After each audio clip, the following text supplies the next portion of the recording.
Республикада COVID-19-га кагылышлы агымдагы вәзгыять яңа шикләү чаралары кертергә мәҗбүр итә. Бу хакта Татарстан Республикасы Президенты Рөстәм Миңнеханов Татарстан Республикасы Хөкүмәте йортында узган традицион киңәшмәдә хәбәр итте.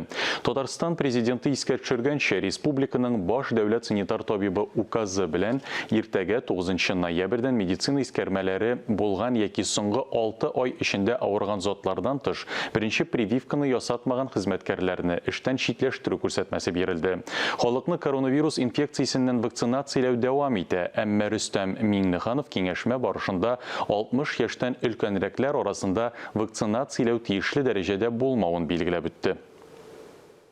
Ходай Тәгалә сакланганны саклармын дип әйткән. Нет другого. Люди, которые переболели, имеют очень много проблем. Но жизнь вообще купить невозможно. Сохранить одну жизнь – это уже большое достижение. Потеря каждого близкого человека, даже знакомого. Вот слышишь, вот этот человек скончался, а он должен жить и жить. И он это до конца держался. Оказывается, есть вообще кто не вакцинировался, или уже вакцинировался, не успел наработать антитела. Это статистика. Кто угодно может меня критиковать.